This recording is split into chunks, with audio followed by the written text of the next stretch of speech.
Hello दोस्तों, आप सभी का एक बार फिर से स्वागत है, अभिनंदन है आपके अपने यूट्यूब चैनल नवोदय क्लासेस 2020 में। जवाहर नवोदय विद्यालय की एकमात्र फ्री ऑनलाइन कोचिंग क्लासेस। आप सभी को पता है कि अभी JNVST 2023 का प्रिपरेशन चल रहा है, जिसमें से हमारी अभी जो IQ टेस्ट सीरीज़ चल रही है, जिसमें मैथ और लैंग्वेज दोनों की IQ टेस्ट सीरीज़ चल रही है। IQ टेस्ट सीरीज़ दोनों मीडियम में रहती है, हिंदी और इंग्लिश मीडियम में। हिंदी मीडियम के लिए अलग मतलब PDF वही रहता है, एक साइड हिंदी मीडियम में, एक साइड इंग्लिश मीडियम में टाइप रहते हैं। ठीक है, तो आज हम बात करेंगे जो हमारी IQ टेस्ट सीरीज़ के अंतर्गत जो लैंग्वेज IQ टेस्ट फर्स्ट चल रहा था, जिसमें से हमने 3 पैसेज ऑलरेडी कर ली है। और अभी आज 4th पैसेज की बात करेंगे कि 4th पैसेज में क्या दिया हुआ है और उसको कैसे करेंगे। ठीक है, तो जितने भी इंग्लिश मीडियम के बच्चे हैं वो सारे के सारे ज्वाइन हो जाइए। हिंदी मीडियम की क्लास आपकी हरीश सर ले रहे हैं, बहुत अच्छे से पढ़ाते हैं, मुझे पता है। ठीक है, आपको अच्छे से समझ में आ रहा होगा। और फिर भी कोई डाउट अगर रह जाता है तो आप कमेंट कर सकते हैं और नीचे हमें बता सकते हैं कि यहाँ पर हमारा डाउट रह गया, तो हम वापस से ट्राई करेंगे आपको वापस से समझाने की। ठीक है, तो अब वापस आपको पता है कि अगर आप में से कोई बच्चा नया जुड़ा है और नवोदय विद्यालय की free of cost online coaching करना चाहता है, जिसमें से यहाँ पर आपको कुछ क्वालिटीज़ दी हुई है, जिसमें से मैं अगर मोस्टली मैं बताऊँ तो आपके एक दिन में 3-3 मॉडल पेपर होते हैं, 80-80 क्वेश्चनों वाले, जैसा कि आपके नवोदय विद्यालय में पेपर आता है वैसे। तो आप यहाँ पर हमारे दिए गए कॉन्टैक्ट नंबर पर कॉल कर या मैसेज करके हमें बता सकते हैं। ठीक है, आज पैसेज की ओर बढ़ते हैं। इंस्ट्रक्शन पढ़ने की बात है तो इंस्ट्रक्शन पढ़ लेते हैं। यहाँ पर देखिएगा, अगर कोई बाकी हर दिन हम पढ़ते ही है। इंस्ट्रक्शन क्या दिया हुआ है? This section consists of 4 paragraphs. There are 5 questions on each paragraph. Read each paragraph carefully and answer the question given below it. यानी कि आपको इस सेक्शन में 4 पैराग्राफ मिलेंगे, जिसमें से प्रत्येक में 5-5 क्वेश्चन होंगे। आपको प्रत्येक पैराग्राफ को अच्छे से पढ़ना है, केयरफुली पढ़ना है और उसके नीचे जो क्वेश्चन दिए हुए हैं उनका आंसर देना है। आगे क्या लिखा हुआ है? आगे लिखा हुआ है कि there are 4 possible answer to each question number ABCD, only one of these answer is correct. यानी कि आपको 4 पॉसिबल आंसर मिलेंगे, वहाँ पर ऑप्शन मिलेंगे, 4 ऑप्शन मिलेंगे जो कि पॉसिबल आंसर है, यानी कि कोई भी हो सकता है। उसमें से आपको एक चूज करना है जो कि उसका करेक्ट आंसर होगा। Choose the correct answer and answer sheet question in the enclose answer sheet by underlining the English alphabet such ABCDN। यानी कि आपको जो भी करेक्ट आंसर है वो आपकी आंसर शीट है उसमें भरना है। जो भी आपका जो A है तो A भर देना है, B है तो B भर के देना है। ठीक है, वहाँ पर आंसर शीट में ABCD लिखा होगा, जो भी आपका करेक्ट है उसको भर देना है। आगे बढ़ते, अब जो आज पहला पैसेज हो गया है, दूसरा भी हो चुका है, तीसरा भी हो चुका है और चौथे पैसेज की बात करेंगे। अब बहुत अच्छे अच्छे पैराग्राफ आते हैं, ध्यान रखना कि अब यहाँ पर देखिए पैराग्राफ क्या, अच्छे से देखिएगा कि एंड्स आर एंड्स। एंड्स का मतलब आपको पता है, चींटियाँ होती है जो छोटी छोटी होती है, आपको पता है। Ants are counted among of some most powerful insect in the world. यानी कि चींटियाँ है वो बहुत पावरफुल या प्रबल जो जीव होते हैं उनमें से एक काउंट की जाती है। एंड्स को क्यों काउंट की जाती है उसका भी नीचे रीजन्स दिया हुआ है। They are considered tireless, cooperative and devoted labours. यानी कि उनको क्या बहाना जाता है, वो कभी थकती नहीं है। आप देखते होंगे कि चींटियाँ कभी रुकती नहीं है, वो चलती रहती है। ठीक है, एंड्स होती है वो चलती रहती है, वो करती रहती है, वो कभी रुकती नहीं है, स्टॉप नहीं होती है। भले कुछ भी काम करती रहे लेकिन वो कभी रुकती नहीं है। ठीक है, कोऑपरेटिव, उनमें सहयोग करने की भाव होती है, एक दूसरे की मदद करते हैं। और डिवोटेड लेबर्स, यानी कि एक मतलब डिवोटेड मतलब पूरी तरह से उस पर ऐसे मान सकते हो ईमानदारी से काम करने वाला, या उस पर पूरा, आप अगर इसका एग्जैक्ट वर्ड देखोगे तो स्वामी भक्त मजदूर कहा जा सकता है, जिसका सिंपल वर्ड यही होता है कि आप उस कार्य को पूरा ईमानदारी से कर रहे हो। ठीक है, ईमानदारी से कर रहे हो, ऑनेस्टी से उस कार्य को कर रहे हो, तो उनको जो लेबर होती है वो हॉनेस्ट लेबर भी माना जाता है। ठीक है, आगे देखिएगा क्या दिया हुआ है। There is a belief in some part of India that one feeds something to ants। One become prosperous.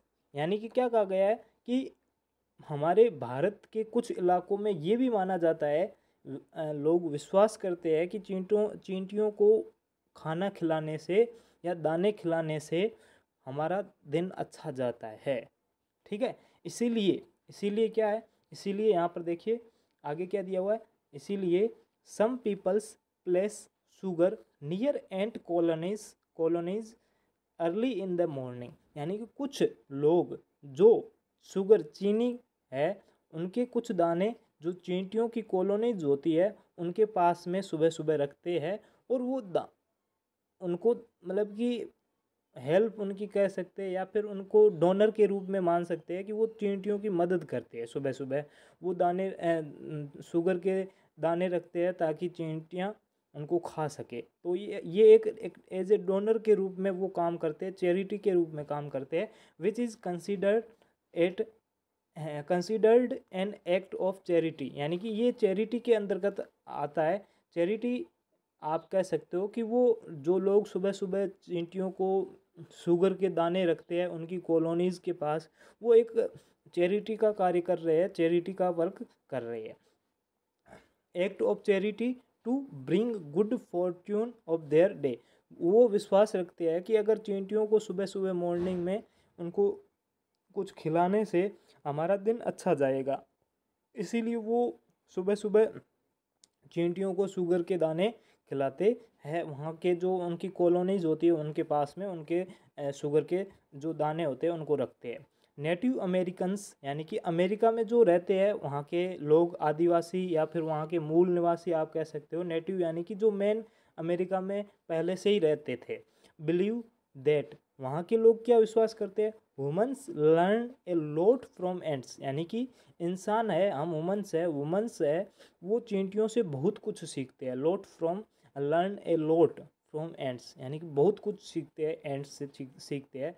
They learn from him to store food, हम उनसे सीखते हैं कि जो हमारा भोजन होता है उसको स्टोर कैसे कर सकते हैं। कब स्टोर कर सकते हैं, store in summer to eat winter. यानी कि सर्दियों में बहुत ज़्यादा सर्दी होती है तो काम वगैरह होते नहीं हैं, तो वो चींटियाँ हमें सिखाती है कि गर्मियों में हम सर्दियों के लिए विंटर के लिए हम समर में ईट का स्टोर कैसे कर सकते हैं, सॉरी फूड का स्टोर कैसे कर सकते हैं जो हमारे विंटर में ईट के लिए काम आएगा, खाने के लिए काम आएगा।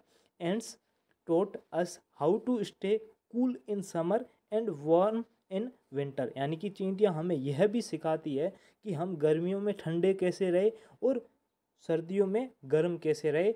How to stay cool in summer and warm in winter, ये भी हमें सिखाती है। Whether we have learn it और नोट, यानी कि हम चाहे सीखे या ना सीखे, पर ants have taught us peace and cooperation. यानी कि हम उनसे सीखे या ना सीखे लेकिन वो हमें जो शांति और सहयोग की भावना है, कोऑपरेशन करना, हेल्प करना, इसकी भावना हमें ज़रूर सिखाती रहती है। तो आपको पता चल गया होगा एंड्स के बारे में, ये पैसेज है। अब इसके क्वेश्चन आंसर देखते हैं, ध्यान से देखिएगा क्या दिया हुआ है। Ants are considered to be instance of the world. यानी कि यहाँ पर एंड्स को किसके अंतर्गत शामिल किया गया है, तो स्ट्रॉन्ग, असिस्टेंट, ग्रीडी यानी कि लालची। आगे देखिए, अब इसका जो चौथा जो ऑप्शन है वो यहाँ पर लिखा गया है, ह्यूमरस।